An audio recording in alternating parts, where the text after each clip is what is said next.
Assalamualaikum warahmatullahi wabarakatuh.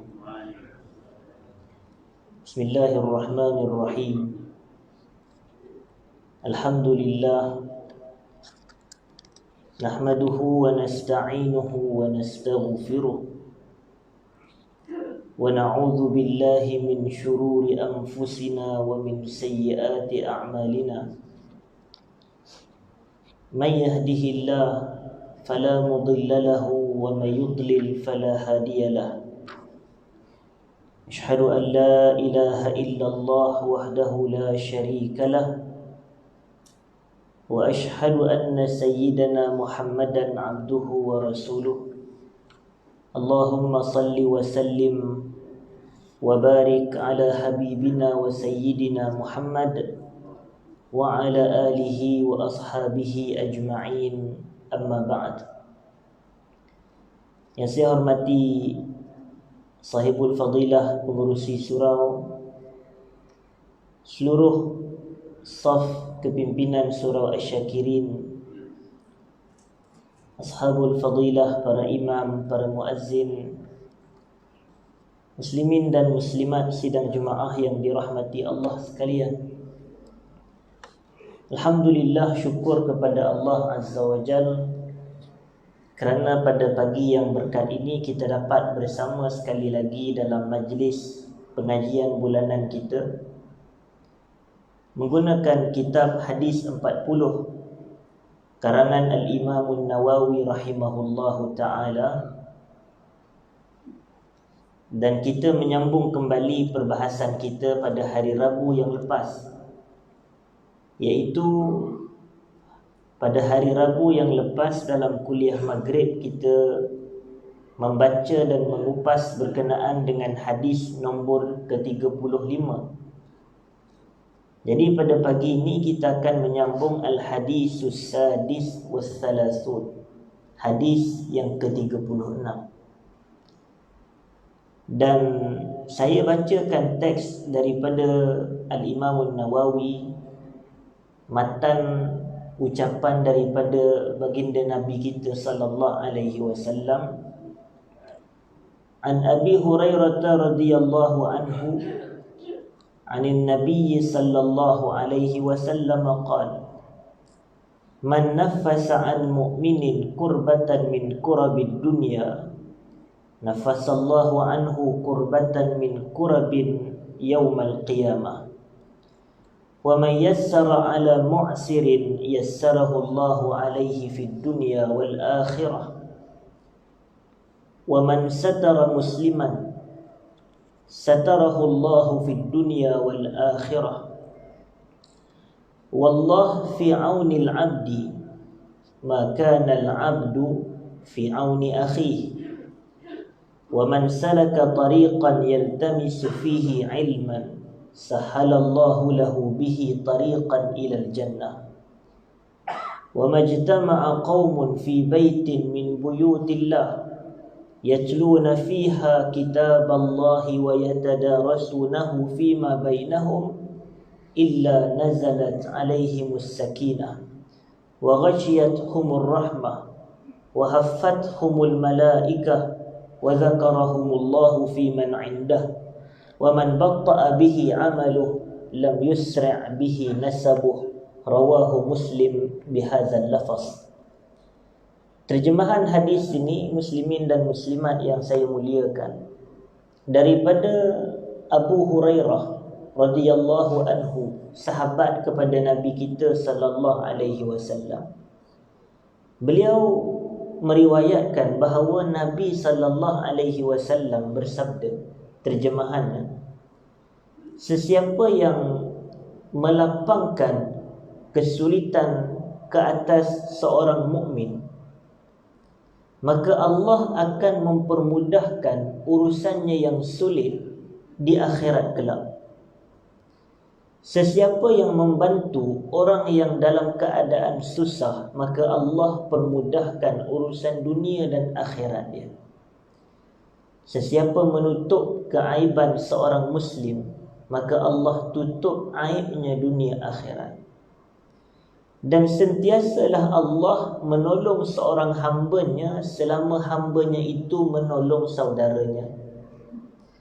Dan sesiapa yang melalui satu jalan menuntut ilmu, maka dengan jalan tersebut Allah mudahkan jalan dia menuju ke syurga.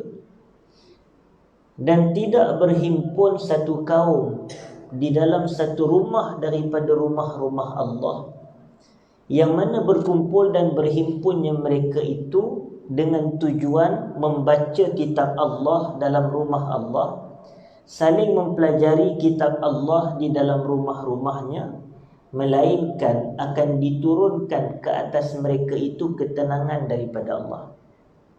Mereka akan diselubungi dengan rahmat Tuhan.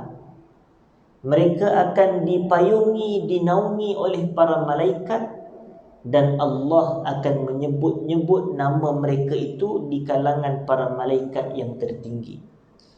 Dan siapa yang lambat amalannya, nasab keturunan tidak akan mempercepatkan urusannya di akhirat kelak. Hadis ini hadis sahih, diriwayatkan oleh Imam Muslim dalam Sahih Muslim. Jadi kita akan pergi satu persatu kupasan berdasarkan pecahan-pecahan yang telah saya sebutkan sebentar tadi. Man naffasa an mu'minin kurbatan fid dunya, naffasallahu anhu kurbatan min kurabi yaumil qiyamah. Siapa yang nafas, nafasa ini adalah perbuatan memberi nafas. Setiap kita kalau ditimpa musibah, kadang-kadang dia sampai orang kata tak cukup nyawa. Itu istilahnya. Sulit dan sukar, itulah keadaan bila dia ditimpa mudarat dan musibah. Tak ada masalah ataupun ada masalah tertentu berlaku. Masalah keuangan, masalah kesihatan, masalah rumah tangga. Kadang-kadang dia jadi sesak nafas. Rasa macam tak boleh dah dia nak membawa dan memikul masalah tersebut. Jadi dan Nabi gunakan perkataan man nafasa, siapa yang beri nafas kepada dia. Maknanya beri kelegaan kepada dia dalam menyelesaikan masalah tersebut. Kalau dia tengok ada seorang mukmin ada masalah keuangan yang mana dah tak ada cara lain, kemudian dia bantu bagi sumbangan sedikit, maka apa kata Nabi? Naffasallahu anhu kurbatan min kurabi yaumil qiyamah. Allah akan melapangkan kesulitan dia pada hari kiamat kelak. Allah mudahkan. Sebab apa? Dahulu di dunia dipermudahkan kesulitan dan kesukaran orang lain.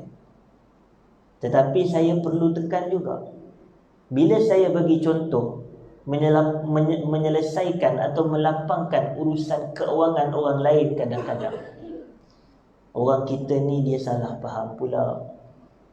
Maka nanti tak ramailah pustu WhatsApp saya pula, Ustaz minta duit sikit. Jadi banyak berlaku. Saya kata begini, kalau tuan-tuan pun pasti terjadi dan berlaku pada diri tuan-tuan. Kita betul, kita galak ke orang sedekah, bantu orang susah. Tetapi kadang-kadang cek balik, betul ke dia datang ke kita tu benar-benar susah? Sebab sekarang ni dah banyak dah kita terkena. Yang kadang-kadang kita tengok minta di kedai-kedai makan, kita tengah makan dia datang ke kita. Rupanya tuan-tuan, dia di sebalik tu, oi, kereta lagi besar pada kereta kita. Tapi dia hanya kurang satu je. Kurang rasa malu minta-minta. Dia tak malu. Dia suka minta kepada orang.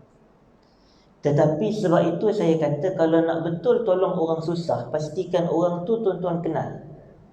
Memang kita ni kita kenal dia, dia boleh jadi sahabat kita, kenalan kita, jiran tetangga, dan kita memang faham masalah dia. Sebab kalau kita beri sebarangan orang ini, kadang-kadang takut benda ni akan menyebabkan jiwa kita nanti jadi tak tenang nak bantu orang. Jadi su'zon sahaja. Bila kita dah kena tipu sekali, lepas ni semua orang kita akan kata, dia ni penipu, dia ni penipu, dia ni penipu. Tak pasal-pasal. Jadi lebih baik kita nak elakkan, maka kita bantu mereka yang benar-benar kita kenal dan kita tahu. Dan bantu ikut keluasan, kemampuan kita. Tapi ada orang kata, Ustaz, salah ke sungguh kalau kita nak bantu walau orang kita tak kenal? Jawapannya apa? Tak salah. Terpulang kepada tuan-tuan, mengikut kepada kemampuan tuan-tuan. Jadi kita katakan ini berbeza ikut individu. Kalau saya secara peribadi, yang betul-betul saya kenal memang saya bantu. Ni kadang-kadang tiba hantar mesej dekat Facebook, hantar mesej dekat media sosial, bagi tahu masalah macam-macam. Kadang-kadang kita dah terkena banyak kali dah. Dia pandai, lepas tu nanti bila kita tak bagi, mula dia kata, oh ini ustaz cakap tentang Islam, tapi nak bantu orang susah pun tidak. Allah, kita kata. Tetapi sebenarnya ini kita kata ikut kepada keadaan. Dan melapangkan urusan orang mukmin ini bukan semata bagi duit.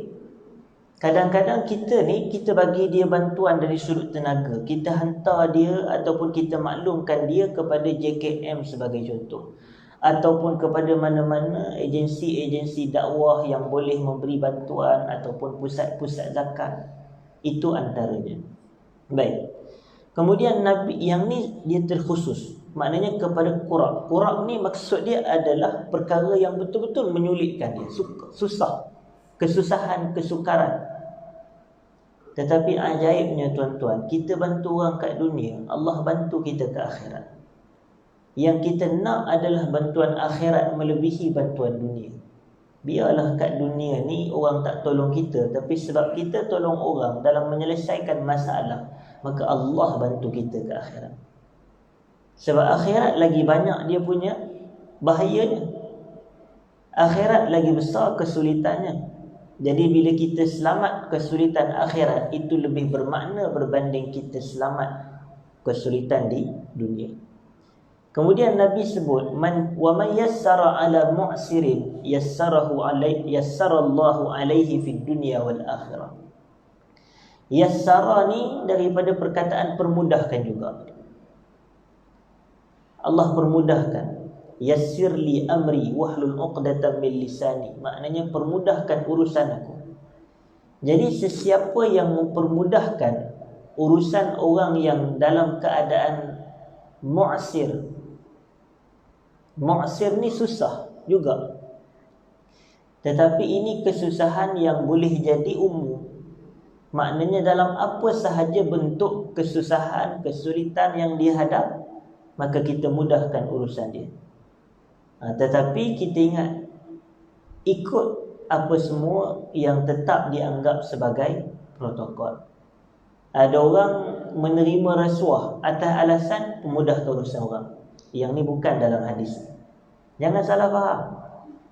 Ada orang dia sanggup melakukan apa sahaja, biarlah dia dapat duit lebih, atas alasan saya kena bantu mudahkan urusan orang. Tak boleh.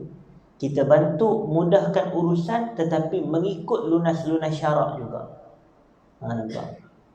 Jadi jangan menyulitkan urusan, memudahkan urusan orang lain sebagai contoh. Jadi kita kadang-kadang dalam hidup ini, permudahkan urusan ini berlaku dalam banyak cara. Tetapi kita yang lebih tahu bagaimana cara nak mempermudahkan urusan orang. Saya perlulah sebut hadirin hadirat yang dimuliakan. Kita tambah dalam suasana PKP ni. Masuk masjid, dia ada protokol yang banyak. Tetapi jangan kita jadikan protokol-protokol ini, walaupun ia dituntut untuk dipatuhi, sampai kadang-kadang orang nak datang masjid pun dia jadi malas dah. Sebab banyak sangat kesulitan-kesulitan dan kesukaran.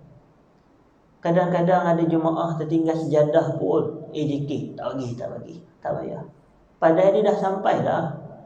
Kita kata bagilah, kata sejadah masjid berapa banyak.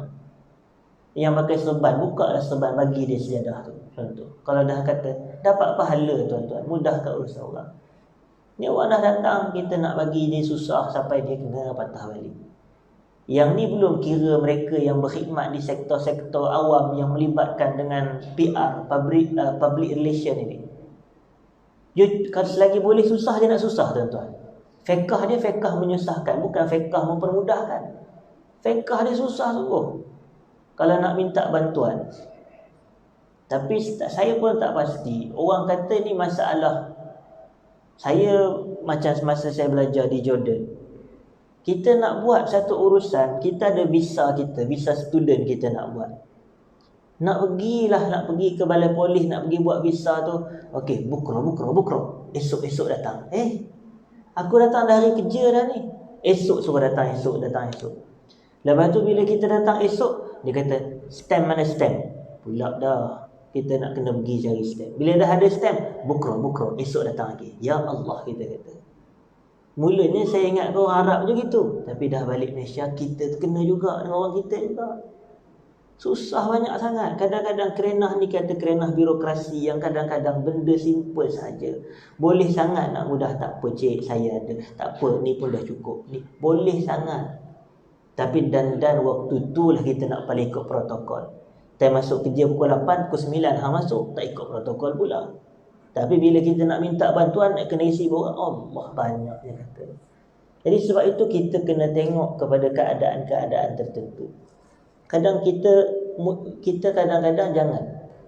Yang ni urusan dunia tuan-tuan. Apatah lagi kita mudahkan urusan orang dalam urusan akhirat dia. Kita mudah dia semayang, kita mudahkan dia ibadat, kita mudahkan dia puasa, kita mudahkan dia sedekah. Jadi kita banyak. Dan antara inisiatif yang saya nampak banyak mempermudahkan ni untuk permudahkan zakat. Baguslah. Tapi zakat ni kadang-kadang untuk dapat ke kita, bukan untuk bagi ke orang. Jadi bagus dari satu sudut, tapi permudahkan juga urusan mengagihkan zakat. Tapi alhamdulillah kita di Malaysia ini, saya yakin dengan agensi-agensi yang berkaitan. Tetapi apa pun dalam setiap keadaan mudahkan urusan orang. Macam kadang-kadang kita baru ni raya puasa, raya haji. Tuan-tuan tak tahu, saya tak tahu, tapi kalau macam saya ada kampung saya balik kampung. Mungkin kadang-kadang sebahagian tuan-tuan saya tanya, "Ji balik kampung?" "Apa kampung? Sini dah kampung saya." Kadang-kadang begitu. Tetapi saya masih ada mak ayah, pesemutuk masih ada, jadi balik kampung. Jadi bila nak balik kampung ini, hadirin hadirat, kita pun tahu nak sesak jalan raya, jam teruk seteruknya. Lagi teruk daripada raya puasa ialah raya puasa tak boleh balik kampung. Jadi orang nak balas dendam, semuanya nak berkorban dalam jalan raya tu. Jadi kita pun pergi, dan pergi kadang-kadang nak salat di surau R&R itu tuan-tuan. Macam saya cerita, Fik mempermudahkan, ada ke tidak? Kita tengok Fik mempermudahkan ini, maksudnya kalau kita dah tahu salat di surau R&R itu, kadang nak ambil masa berjemaah, silakan berjemaah, tak mengapa. Tetapi kadang mengambil masa yang lama sungguh. Orang nak ada urusan banyak, jemaah banyak lagi nak pakai surau, khususnya salat maghrib yang waktunya singkat apa semua. Jadi oleh kerana itu kita kalau nak jadi imam, baca surah yang ringkas, khususnya di tempat-tempat tersebut. Baca surah yang ringkas. Yang ni kadang-kadang untuk imam R&R ni, ada nama dia, untuk imam R&R. Dia punya bacaan surah, kadang-kadang selagi ada surah yang dia hafal, dia baca tuan-tuan. Allah. Kalau yang dia baca tu surah, ikutlah kepada keadaan. Tengok situasi. Ni ramai orang yang tengah beratur menunggu giliran. Saya selalu sebut, kita ni kalau nak buat benda baik, bukan semata buat benda baik kosong sembrono. Kita buat benda baik dengan cara fikir yang baik. Yang ni kefahaman agama kita. Tu nak tunjukkan kita betul-betul orang yang faham agama. Cuba tuan-tuan bayangkan, di depan pintu masuk surau kita ni, pintu utama tu, kita nak masuk, ramai jemaah nak masuk masjid surau. Ada orang dia semayang di depan pintu tu. Lepas dia habis semayang, kita pergi tegur. Kita kata, "Tuan, kenapa semayang tempat orang lalu ni? Kenapa semayang tempat laluan orang ni?" Nanti dia kata apa? Dia kata, "Inilah umat Islam sekarang ni dah tenat," dia kata.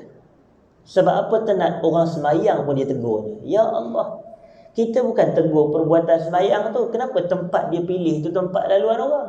Nampak? Dia buat benda baik tak? Benda baik, semayang.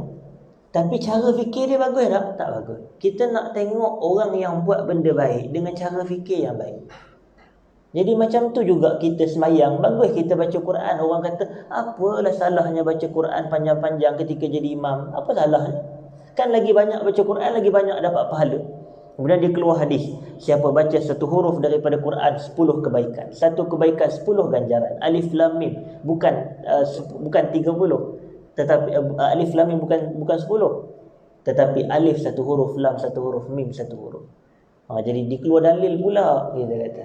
Keluar hadis pula. Kita kata betul hadis, tapi cara faham tak betul. Hadis betul tak semestinya cara faham kita betul. Quran betul tak semestinya cara kita faham Quran tu betul. Ada orang dia faham Quran surah Yasin ayat ketiga. Apa dia? Innaka laminal mursalin. Yasinul Quranil Hakim, innaka laminal mursalin. Apa terjemahan dia? Sesungguhnya kamu termasuk dalam kalangan Rasul. Dia kata apa? Saya lah Rasul tu. Saya Rasul Melayu. Boleh tak dia guna ayat Quran gitu? Ayat dia betul, tetapi cara faham dia tak betul. Jadi sebab itu kita sebut tuan-tuan, baca Quran panjang-panjang kadang kena tengok keadaan. Ni kadang di R&R penuh apa semua. Tu satu cerita. Selesai dah baca Quran, habis dah semayang, zikir panjang pula. Zikir pula. Lagi dia zikir dibaca. Mujur bukan bulan puasa. Kalau bulan puasa ya latif pun dibaca juga. Dah habis zikir, doa lagi. Doa panjang pula. Kita kata Allah, tuan-tuan, saya banyak keadaan yang kadang-kadang macam saya selalu sebut, kita panjang ni bagus kebanyakannya ketika kita bersendirian. Solat yang paling lama yang kita nak buat lagi bagus bila seorang-seorang. Baca Quran yang paling lama lagi bagus bila kita seorang. Zikir yang paling lama, yang paling bagus bila kita seorang. Jadi kita, dan baca doa yang paling bagus, yang paling lama ketika kita bersendirian. Saya jujur saya kata, doa ni dia punya doa, zikir apa semua ni, dia punya perasaan keindahan bila kita amalkan, tuan-tuan, bila kita baca sendiri, bukan kita ikut orang baca. Kadang-kadang kita tengok lepas sembahyang orang kita zikir, dia ikut imam. Itu tak ada isu. Dan doa ikut imam. Tapi dia bila lepas daripada tu dia tak berdoa secara seorang-seorang. Rugilah. Sedangkan doa ni amalan individu. Doa yang paling utama adalah amalan individu. Kita baca doa kita sendiri sebab kita yang lebih tahu kita punya hajat. Hajat kita ni kita yang lebih tahu. Jadi ini lebih indah, tuan-tuan. Jadi poin yang saya nak cerita adalah permudahkan urusan orang dan jangan menyulitkan urusan orang lain. Dalam apa urusan? Urusan dunia ke, urusan akhirat ke, dan urusan dunia ni terlibatlah dalam apa sahaja urusan, maka kita mudahkan urusan orang. Kemudian apa kata Rasulullah sallallahu alaihi wasallam? Wa man satara musliman satarahu Allahu fid dunya wal akhirah. Siapa yang menutup keaiban seorang muslim, Allah tutup aib di dunia akhirat. Sebagai muslim, semua kita yang ada di dalam dewan salat sekarang ini, semua kita ada aib masing-masing. Apa maksud aib? Aib ni adalah sesuatu yang kecacatan tersembunyi, kelemahan kita yang terhasil daripada jiwa kita ni yang lemah. Tidak ada dari kalangan hamba Allah, dari kalangan manusia ini yang tak berdosa, kecuali Nabi kita sallallahu alaihi wasallam. Kerana Nabi kita ini maksum, terpelihara daripada dosa. Cuma selain daripada baginda alaihi salatu wassalam, semua ada dosa. Dan kita dilahirkan ke muka bumi, kita diciptakan bukanlah untuk tak buat dosa langsung. Bukanlah kehendak Allah ni supaya semua manusia kosong dosa dah. Macam mana kita tahu? Sebab kalaulah manusia itu semuanya tak berdosa, kenapa Allah ada sifat At-Tawwab, Maha penerima taubat? Kalau semua manusia tak ada dosa, kenapa Allah bersifat dengan sifat Al-Ghafurur Rahim, yang Maha pengampun lagi Maha penyayang? Jadi apabila Allah bersifat dengan Maha menerima taubat, Maha pengampun, sudah pastilah untuk maslahah kita ni yang manusia buat dosa ni. Sebab kalau semua manusia tak ada dosa, maka nescayalah sifat itu tak memberi makna apa-apa. Tetapi Allah menyifatkan dirinya dalam Quran. Allah kata, Nabbi ibadi anni anal ghafurur rahim. Bagi tahulah kepada hamba-hambaku, sesungguhnya aku ini Maha pengampun lagi Maha penyayang. Jadi itu yang kita kata, semua kita ada keaiban. Dan Quran sebut secara jelas, kita masuk syurga bukan dalam keadaan dosa kosong. Tak, ada juga dosa. Orang-orang yang masuk syurga semua ada dosa juga. Cuma antara dosa dan pahala, pahala dia lagi berat, dosa dia ringan. Ini Quran kata fa amma man saqulat mawazinuhu fahuwa fi 'aisyatir radiyah. Siapa yang amalan kebaikan dia lebih berat berbanding amalan kejahatan, kalau neraca tu berat, ni kejahatan, ni berat kebaikan. Apa kata Allah? Fahuwa fi 'aisyatir radiyah. Dia berada dalam kehidupan yang diredai Allah. Apa dia? Dalam kurungan syurga Allah. Wa amma man khaffat mawazinuhu, tetapi kalau seseorang amalan kebaikan dia tu ringan dia naik atas, yang berat tu apa? Keburukan. Fa ummuhu hawiyah, tempat kembalinya adalah hawiyah. Allah tanya pula, wa ma adraka ma hiya, tahu ke kamu apa itu hawiyah? Allah sendiri jawab, narun hamiyah, api neraka yang menjulang tinggi. Jadi ini kita kata penghuni syurga bukanlah kosong dia punya dosa. Tetapi dosa kita ni ada dua, tuan-tuan. Dosa yang kita buat secara terang-terangan, ada dosa yang kita sembunyikan. Ada dosa yang kita sembunyikan. Antara dua dosa ni, dua-dua tak baik. Tetapi yang mana yang lebih kurang dia punya keburukan, yang lebih kurang adalah dosa yang kita sembunyikan. Sebab apa? Sebab dosa yang kita jaharkan, kita buat secara terang-terangan, akan menjadi pendorong kepada orang lain buat dosa juga. Cuba bayangkan, kalaulah dalam Malaysia ni semua orang minum arak secara terbuka, orang lain pun akan anggap minum arak tu benda biasa. Sebab ramai orang buat. Jadi bila ramai orang buat, orang akan anggap benda ni biasa, maka kita menggalakkan lagi. Ada lagi dorongan, orang pun akan semakin berani buat maksiat. Jadi sebab itu kita katakan jangan sesekali kita mempublikkan maksiat yang kita buat. Antara orang yang buat maksiat terang-terangan dan buat maksiat secara sembunyi, maka yang lebih dekat dengan pengampunan Allah adalah mereka yang buat maksiat secara sembunyi. Dalam hadis Muslim, Nabi SAW sebut, baginda mengatakan, kullu ummati mu'afan illal mujahirin. Semua umatku akan dimaafkan dosanya kecuali mereka yang mempublikkan dosa yang mereka buat. Lalu Nabi bagi contoh, Nabi kata ada orang yang malamnya dia tidur dalam keadaan dia buat dosa, tetapi esok pagi dia pergi cerita kepada orang lain, aku semalam melakukan dosa sekian dan sekian. Itulah yang menunjukkan dia mempublikkan maksiat dia. Padahal Allah dah tutup aib dia, kenapa dia nak pergi cerita kepada orang? Dulu macam saya selalu sebut, pada zaman Rasulullah sallallahu alaihi wasallam, ada seorang lelaki pada waktu subuh, selepas salat subuh macam kita sekarang ini, ada seorang lelaki dia datang bertemu dengan Rasulullah sallallahu alaihi wasallam. Dia kata, ya Rasulullah, wahai Rasulullah, dakhaltu ha'itan, aku semalam aku masuk dalam satu kebun yang berpagar. Fawajadtu fihi imra'ah, dan aku jumpa dalam kebun tu seorang perempuan. Fafa'altu ma'aha ma fa'ala al-mar'u ma'a ahli, dan aku buat bersama dengan perempuan itu apa yang seorang suami buat dengan isterinya. Kemudian dia kata, illa anni lam ujami'ha, kecuali aku tak berjima' sahaja dengan dia. Maknanya kecuali kami tak berzina sahaja, yang lain-lain semua kami buat. Kemudian, tuan-tuan, apa kata Sayyidina Umar? Kebetulan Umar ada, ialah waktu subuh, lepas salat. Umar dia sebut, dia kata, laqad satarakallah law satarta li nafsi. Allah dah tutup aib kamu, kalaulah kamu sendiri tutup aib kamu. Buat apa pergi cerita ke orang pagi ni? Tetapi, sebenarnya adakah perbuatan lelaki ni salah? Jawapannya tak salah. Tetapi adakah kenyataan Sayyidina Umar tu salah? Jawapannya tak salah juga. Kenapa tak salah? Bila Sayyidina Umar sebut, adakah Rasulullah ada di sebelah tu? Ada, Nabi ada. Sayyidina Umar sebut begitu dan Nabi ada, dan Nabi tak tegur, menunjukkan perkara yang Sayyidina Umar sebut tu bukan satu kesalahan. Kerana Nabi ni tak mungkin ada kesilapan atau kesalahan berlaku depan mata Nabi, Nabi diamkan. Ini mustahil bagi Nabi. Menunjukkan kata-kata Umar tu betul.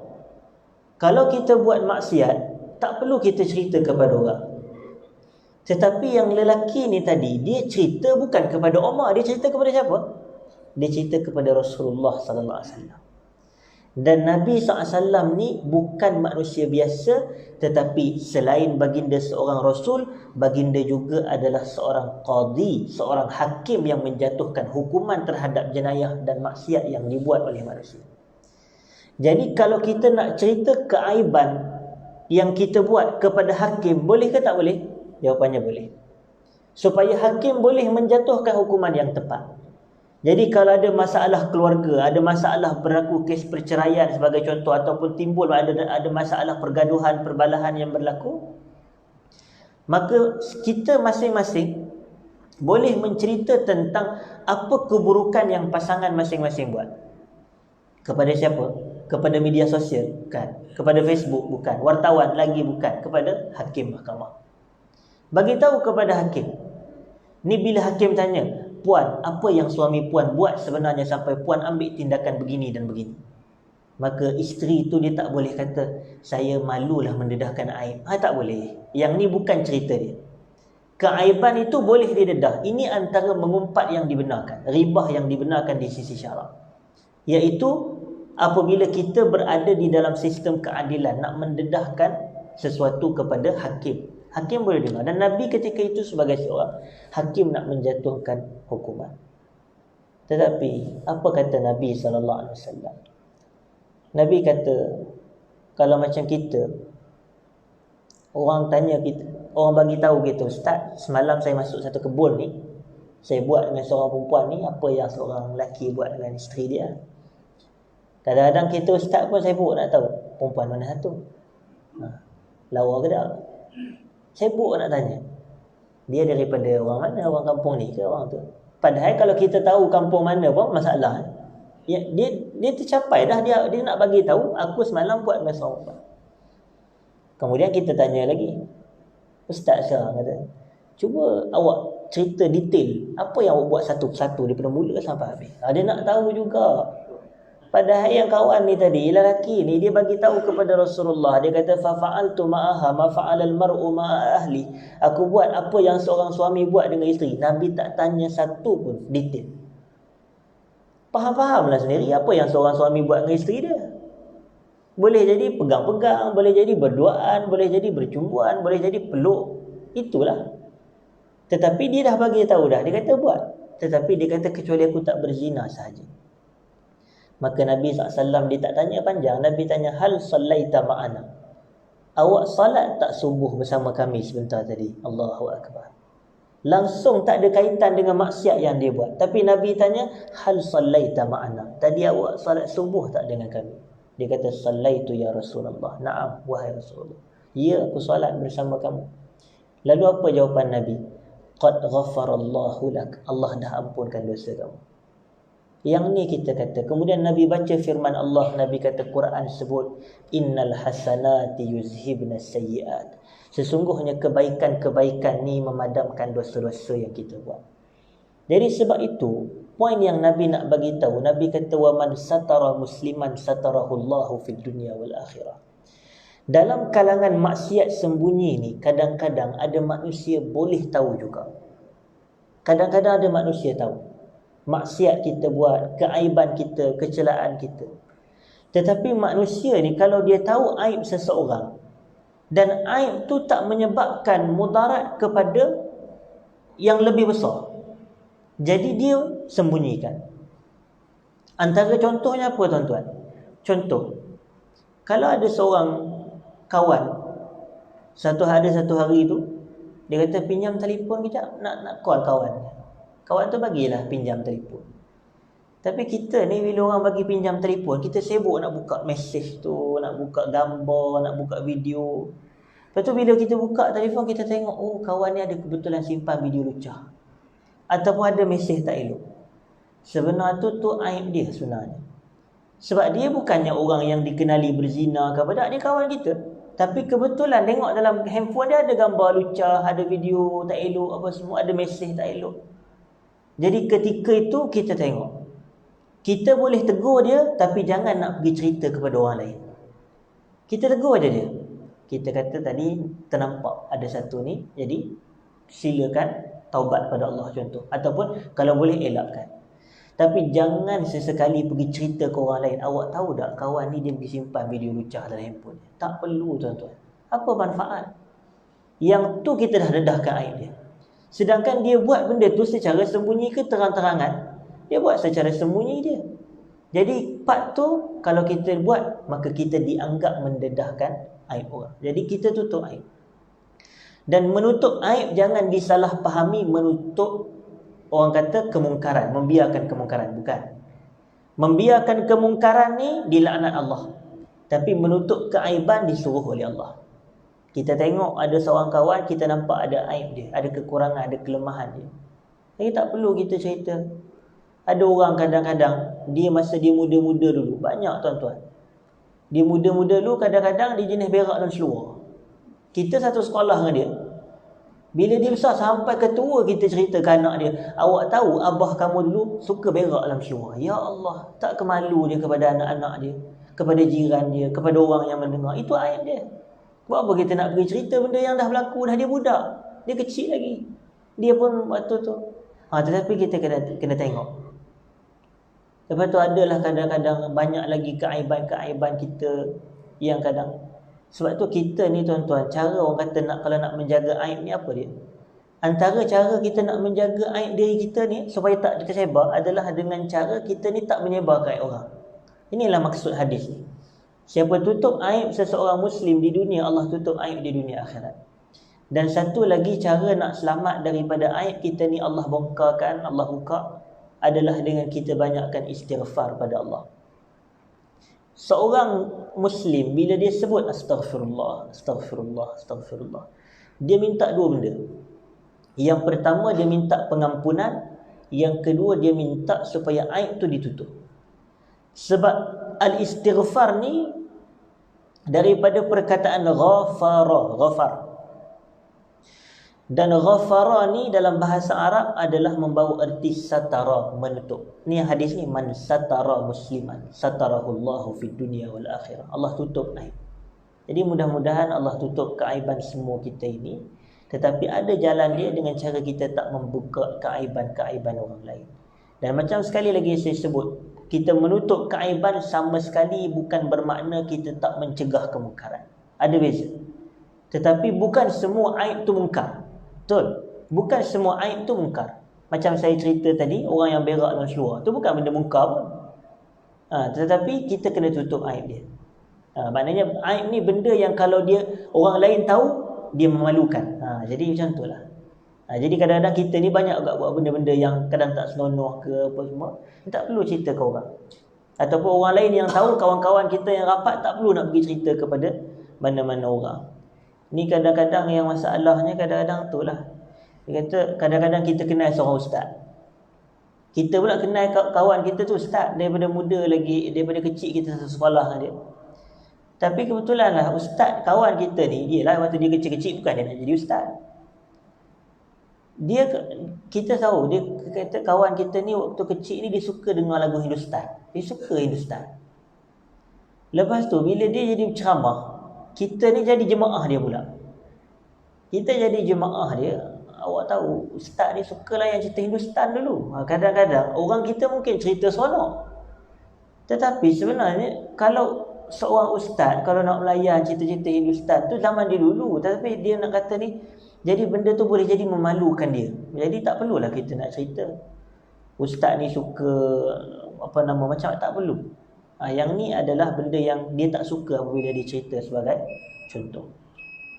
Kemudian sambungan lagi daripada Nabi SAW, Nabi mengatakan, Wallah fi auni al-abdi makana al-abdu fi auni akhi.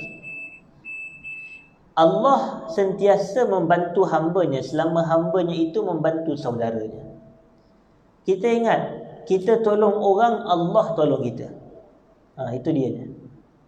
Kita tolong orang, Allah jaga kita. Sebab Allah yang menyuruh kita tolong orang. Dan hadis ni disebut oleh Nabi SAW. Jadi selama mana kita bantu orang, dan bantuan ni macam-macam lah macam saya sebut tadi. Ada pelbagai bantuan. Kita bantu, ada orang ni dia bantu dari sudut tenaga. Dia nak bagi duit dia tak mampu, tapi tenaga dia bantu kita. Banyak saya dalam hidup yang tak berapa lama ni, banyak orang yang macam itu. Kadang-kadang ada orang dia bantu kita dari sudut duit.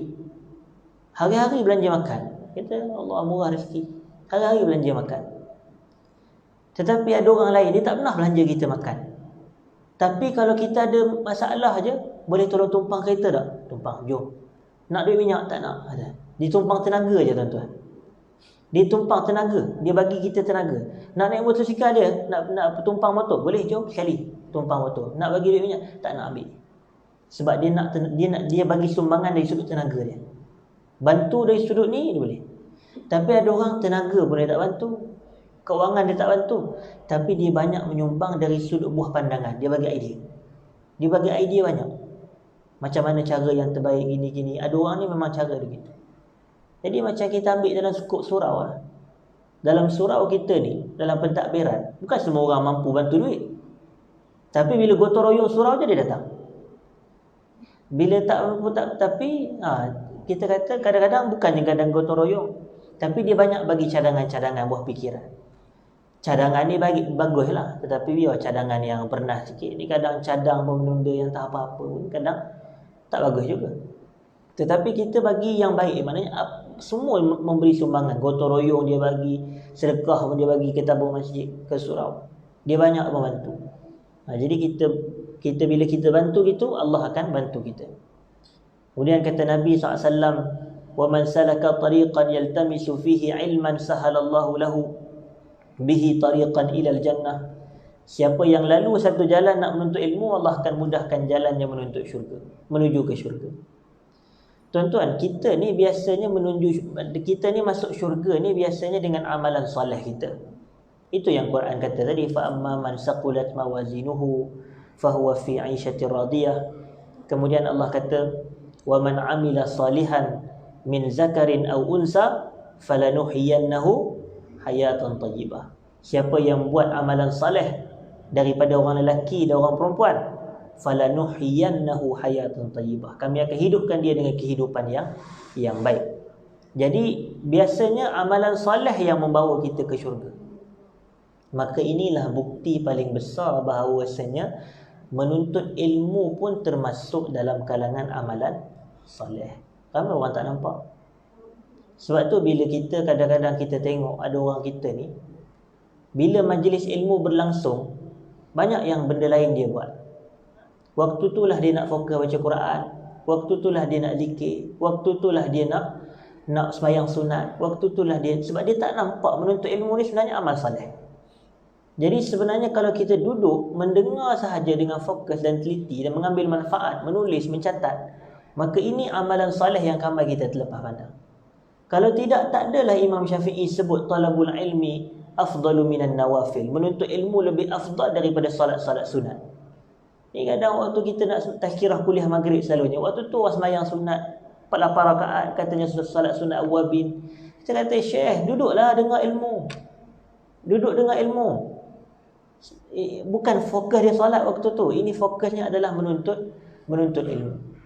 Tetapi satunya kena pastikan, penceramah kena pastikan dia punya majlis tu layak dinilai sebagai majlis ilmu ke tak. Kadang-kadang betul kita kata di taman-taman syurga, kuliah ni iza marartum bi riyadil jannah farta'u. Apabila kamu lalu di taman-taman syurga, maka duduklah kamu, berehatlah kamu. Dia kata majlis dia taman syurga, majlis dia. Tapi dalam ceramah penuh maki orang dia. Dalam ceramah penuh cerita pasal politik, tak habis-habis lagi. Mana ilmunya? Jadi sebab itu kena pastikan ini majlis ilmu yang betul, baru kita boleh kata menuntut ilmu lebih afdal daripada salat sunat. Kena pastikan ni betul-betul amal soleh. Maknanya yang penuh dengan Quran, yang penuh dengan hadis, penuh dengan ilmu bermanfaat, supaya kita dapat dianggap sebagai amalan soleh. Dan Nabi kata siapa melalui satu jalan nak menuntut ilmu, Allah mudahkan jalan dia menuju ke syurga. Dan kata Nabi lagi, wa majtama'a qaumun fi baitin min buyutillah. Tidak berhimpun satu kaum di dalam satu rumah daripada rumah-rumah Allah. Dan rumah-rumah Allah ni termasuklah penamaannya, dia sebenarnya masjid je. Masjid tu rumah Allah. Habis orang tu, surau macam mana tak? Allah Akbar, dia kata. Dah tuan semayang tak dalam surau ni? Semayang rumah Allah lah tu. Dia konflik, dia orang kata, dia pening dengan penamaan ni. Habis surau kalau bukan diri Jumaat macam mana pula ustaz? Allah, satu pula. Kita ni banyak. Kita ada masjid Jamek, kita ada masjid. Kita ada surau Jumaat, kita ada surau. Tapi di wilayah ni madrasah pun ada juga. Macam di Wangsa Maju ada madrasah Sa'adah sebagai contoh. Jadi semayang Jumaat juga. Ini semua penamaan sahaja. Tetapi hakikatnya rumah Allah ke tak? Rumah Allah. Jadi kita tak timbul isu sangat. Ada orang dia timbul isu kata boleh ke semayang tahiyatul masjid dalam surau Jumaat? Kata. Sebab apa? Sebab dia kata ini bukan masjid ustaz. Kalau masjid tu bolehlah usalli sunnat tahiyatul masjid tu. Tapi kalau surau usalli sunnat tahiyatul surau ke? Kita kata orang Perak kata apa tengin benar. Kita kata Allah. Janganlah gitu. Jadi maksudnya adalah kita katakan walaupun dia surau tetapi ini penamaan sahaja. Tetapi hakikatnya dia masjid ke tak? Dia masjid lah. Dia tempat salat, tempat sujud orang sembah Allah. Jadi kita kata fi baitin min buyutillah. Dan orang berkumpul lah masjid. Tetapi berkumpul lah masjid bukan untuk makan, bukan untuk sembang, bukan untuk gelak ketawa, bukan untuk sembang keduniaan. Tapi kata Nabi, yatluna fiha kitabullah. Membaca Quran dalam masjid. Ni yang kadang-kadang kita ni ramai yang terlepas. Tapi tak apalah kalau kita tak baca Quran, kita gantikan dengan majlis ilmu. Tapi kalaulah ada hari yang majlis ilmu tak ada, dan kebetulan kosong, kuliah tak ada, waktu tu kita secara individu baca Quran. Sebab itu fokus sebenarnya masjid. Masjid untuk orang baca Quran, untuk orang zikir, untuk orang semayang. Itu. Tetapi majlis ilmu ni adalah inisiatif daripada pentadbiran. Maknanya untuk mengisi sebagai perkongsian, sebagai ilmu. Ini tak apa ada masalah. Tetapi kalau tak ada, katakan tak ada, baca Quran secara individu, tak semestinya secara meramai tuan-tuan. Orang kita ni kalau tak buat jemaah je dia malas buat. Bukan semestinya berjemaah terlebih baik. Kadang-kadang kalau buat zikir, kalau buat doa ni yang lebih utama, afdal adalah secara bersendirian. Seorang-seorang kita astagfirullah. Ini macam tadi, zikir kita lepas semayang. Zikir lepas semayang tuan-tuan buat. Tetapi jangan lupa tuan-tuan ada zikir pagi lagi. Zikir azkarus sabah, zikir-zikir pagi. Yang ni jangan lupa. Tak kita pun tak baca habis pun tadi. Ada banyak lagi yang kita tak baca. Jadi jangan ingat selagi ada waktu pagi, selagi itu tuan-tuan masih boleh baca. Sama juga zikir lepas semayang. Zikir lepas semayang tak semestinya bersama imam. Kalau imam dah habis baca doa, adakah tak boleh baca zikir lepas semayang? Boleh lagi. Jadi kita tengah berjalan, nak bawa balik, nak pergi naik kereta, nak balik rumah, zikir pada Allah lagi. Baca sehabis-habisnya zikir pagi kita. Itu antaranya. Tapi duduk dalam masjid, baca Quran, wa yatadarasunahu fima bainahum, dan saling mudarasah, saling menuntut ilmu tentang Quran sesama mereka. Maka ada 4 ganjaran yang Allah bagi kepada mereka. Apa dia? Pertama, nazalat alaihimus sakinah. Akan turun kepada mereka tu ketenangan daripada Allah. Jadi tu orang kata kalau nak capai ketenangan dalam hidup, mari masjid baca Quran. Capai insya-Allah kita tenang dalam hidup. Dan baca Quran maknanya kita mudarasah Quran, ada tadarus Quran. Yang ni capai ketenangan dalam hidup. Sebab itu ada orang saya sebut, tuan-tuan tahu, ada anak-anak muda kita sebut di media sosial masing-masing. Dia kata masa PKP dulu kita tak semayang Jumaat berminggu-minggu, bahkan bulan tak semayang Jumaat. Tapi kita boleh hidup je tak semayang Jumaat, dia kata gitu. Dia kata, relax je, tak semayang Jumaat pun Allah bagi kita hidup pun. Boleh je hidup tak semayang Jumaat. Dia kata, tak semayang di masjid boleh je hidup. Kita kata betul tuan-tuan. Kita kalau kita tak semayang langsung pun semayang hidup, kita hidup. Kita kalau tak semayang langsung pun kita hidup. Tetapi tuan-tuan, kita sebut hidup ni dia ada dua jenis. Ada hidup yang baik, ada hidup yang sempit. Kita nak hidup yang macam mana? Ada hidup yang tenang, ada hidup yang penuh derita. Tuan-tuan nak hidup yang macam mana? Hidup juga tapi derita. Jadi sebab itu tak betul kenyataan-kenyataan macam itu. Kita ni betul kalau kita berzina, kita minum arak ke, kita berjudi ke, kita buat maksiat, itu Allah bagi kita hidup. Tapi kehidupan yang tenang ke kehidupan yang tak tenang? Sebab tu macam kita kata dalam surah Taha, Allah kata wa man a'rada an zikri fa inna lahu ma'isyatan danka. Siapa berpaling daripada zikir kepada-Ku, bagi dia kehidupan. Tetapi Allah kata ma'isyatan dhanka, kehidupan yang sempit. Nak ke kehidupan yang sempit? Dan Allah sebut dalam ayat yang saya baca tadi, wa man 'amila salihan min dzakarin aw unsa falanuhyiyannahu hayatan thayyibah. Siapa buat amal soleh daripada kalangan orang lelaki dan orang perempuan, kami akan hidupkan dia dengan kehidupan yang baik. Nampak? Tu ada dua kehidupan, kehidupan baik, kehidupan sempit. Kita nak pilih kehidupan yang mana? Kalau nak kehidupan baik, buat amal soleh. Nak kehidupan yang sempit, berpaling kita daripada ingat Allah. Jangan ingat Allah. Jangan solat, jangan baca Quran. Kamu dapat kehidupan yang sempit. Hidup juga tetapi sempit. Jadi kita kata di sini, kita nak tenang, datang masjid, baca Quran. Ini kita dapat ketenangan. Tetapi salah satu pihak dia kena main peranan penting juga, sebab masjid ni bukan semata jemaah. Masjid juga melibatkan pentadbiran. Pentadbiran pun kena wujudkan suasana masjid yang menenangkan. Ni jangan kadang-kadang kita ni asyik nak berbalah banyak benda. Banyak sangat nak berbalah sesama jemaah pun. Kadang-kadang tak sedap saya mendengar. Jadi sebab itu kita kena buat wujudkan suasana yang harmoni. Ini kadang-kadang orang dulu kalau kita nak buat perbandingan. Zaman ulama-ulama dulu, orang soleh dulu, dia ada masalah di luar masjid, ada masalah hidup ke, masalah dengan jiran ke, dengan individu lain. Mereka ramai-ramai masuk masjid, selesaikan masalah dalam masjid. Tenang, doa pada Allah, selesai masalah. Tapi orang zaman kita dia balik pula 360 darjah. Dalam masjid dia bergaduh, dia berbalah. Dia kata, awak kalau tak puas hati dengan saya, jom kita keluar masjid. Allah, dia kata. Orang dulu ada masalah luar masjid, masuk dalam masjid, selesai masalah. Orang kita dalam masjid pun masalah juga. Nak selesai, jom kita keluar. Allah, jauh beza. Jadi sebab itu kita katakan budaya ni, kita kata masjid ni nak capai ketenangan. Antara perkara pertama yang Nabi ucap ketika Nabi buka Mekah, Fathu Mekah, Nabi kata, wa man dakhala masjidal harami fahuwa amin, wa man dakhala baita Abi Sufyan fahuwa amin. Siapa masuk pada hari ini, siapa masuk Masjidil Haram di Mekah, dia akan aman. Jadi itu fungsi masjid. Fungsi masjid ni nak menjadikan kita ni aman, tenang. Ni kadang-kadang tak tenang, tak aman. Sebab apa? Sebab kalau dengar ceramahnya, penuh dengan ceramah yang Allah kata orang ni tak betul, orang ni salah, orang tu ini. Tak tenang hidup kita. Ada je yang tak kena. Jadi sebab tu kena betulkan juga. Kemudian kata Nabi SAW, وَغَشْيَتْهُمُ rahmah, rahmat Allah akan turun. حَفَّتْهُمُ الْمَلَائِكَةِ, malaikat akan menebarkan sayap. Ini kita tahu orang yang menuntut ilmu ni, malaikat akan tebar sayap. وَذَكَرَهُمُ اللَّهُ فِي مَنْ عِنْدَهُ, dan Allah akan sebut nama-nama mereka ni di sisinya subhanahu wa ta'ala, di kalangan para malaikat. Allah akan berbangga dengan kita-kita yang ada dalam masjid, membaca Quran dan saling tadarus Quran. Kemudian terakhir Nabi SAW kata, وَمَنْ بَطَّأَ بِهِ عَمَلُهُ لَمْ يُسْرِعْ بِهِ نَسَبُهُ. Sesiapa yang lambat amalannya, maka nasabnya pasti tidak akan mempercepatkan dia pada hari kiamat kelak.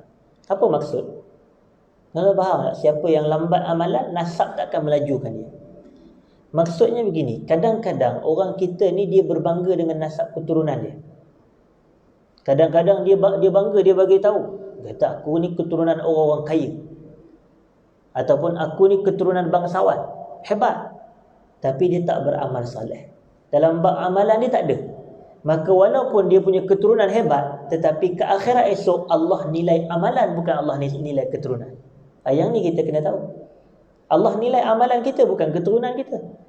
Jadi tak sebab tu orang kata, hatta kalau Allah takdirkan dia jadi lahir sebagai anak luar nikah pun, tetapi dia pastikan amalan dia baik, maka Allah tak nilai dia daripada keturunan luar nikah. Allah nilai dia berdasarkan amalan dia. Jadi siapa yang kalau dia lambat beramal, lepas tu pula ada satu lagi pula kata, saya ni keturunan wali-wali Allah. Saya keturunan ulama, keturunan ulama, tapi tengok dia tak semayang. Semayang lambat. Semayang pun tak, puasa pun tak. Lepas tu hanya bangga, saya keturunan Nabi. Semua kita keturunan Nabi Adam. Tapi bukanlah maknanya kalau kita keturunan Nabi tu maknanya kalau kita tak beramal pun kita tetap mendapat privilege di akhirat. Dah. Ni hadis Nabi sebut. Siapa yang lambat beramal, maknanya kalau lambat beramal ni, orang lain tu belum berlumba dalam beramalan. Dia kalau silalah duduk saf pertama. Pergilah dulu, nanti saya datang lah lagi. Pergi dia masuk dulu, pergi sembahyang dulu. Dia lambat orang lain dulu. Dia tak apa saya keturunan Nabi. Tak boleh. Nabi kata lam yusri' bihi nasabuh, nescaya nasab keturunan dia takkan mempercepatkan urusan dia ke akhirat. Yang percepatkan urusan kita ke akhirat apa dia tuan-tuan? Amalan soleh kita ni. Amalan soleh lah yang menjadi macam satu enjin turbo kita ni ke akhirat. Nak bagi laju. Allah akan tengok amalan soleh. Yang paling kita kena jaga amalan soleh apa dia? Salat saja. Kalau tak lepas salat, habis yang lain. Walaupun puasa banyak, zakat banyak, tetapi kata Nabi SAW, awwalu ma yuhasabu bihil abdu yawmal qiyamati salatuh. Perkara pertama yang Allah akan hisap dari kalangan amalan hamba-hamba pada hari kiamat adalah salat dia. Jadi kita perkemaskan salat. Jaga salat 5 waktu, tambah dengan salat-salat sunat, insya-Allah yang lain akan menyusul dengan penuh kebaikan. Wallahu taala a'lam. Saya rasa cukup sekadar itu bahasan kita pada pagi ini. Aqulu qauli hadza astaghfirullahal azim li wa lakum. Assalamualaikum warahmatullahi wabarakatuh.